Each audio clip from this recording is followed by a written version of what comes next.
কুমিল্লা সদর দক্ষিণ উপজেলার ফুলতলী মাঠে সমাবেশে যোগ দেবেন বিএনপি চেয়ারম্যান তারেক রহমান। সে খবরই জানবো সহকর্মী খোকন চৌধুরীর কাছ থেকে। যুক্ত হচ্ছেন কুমিল্লা থেকে খোকন চৌধুরী। খোকন, নিশ্চয়ই শুনতে পাচ্ছেন কুমিল্লার সদর দক্ষিণ উপজেলা ফুলতলী মাঠের সমাবেশে যোগ দেবেন তারেক রহমান।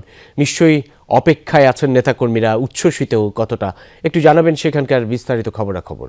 রবিন, আসলে এই যে তারেক জিয়ার যে সফর, সেটি কিন্তু আসলে কুমিল্লার জন্য দীর্ঘ 21 বছর, এবং এর মধ্যে কিন্তু আপনারা জানেন যে দেশের যে রাজনীতিতে নানান ধরনের চড়াই উতরাই শেষেই কিন্তু এই আজকের এই অবস্থান, এবং 12ই ফেব্রুয়ারি যে ভোট গ্রহণ অনুষ্ঠিত হতে যাচ্ছে ত্রয়োদশ নির্বাচন, সেটিও কিন্তু এই যে আজকের এই সফরের একটি অংশ।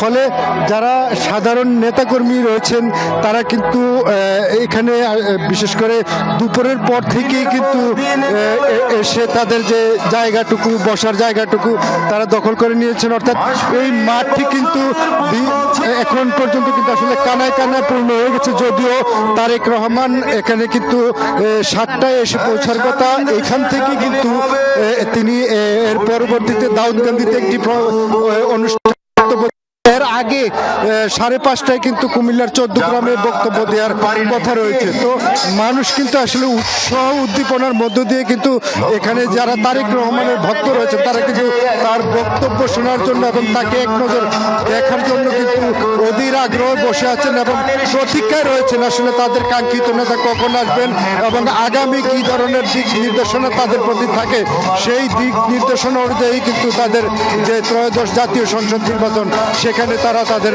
অংশগ্রহণ করবেন। রবিন।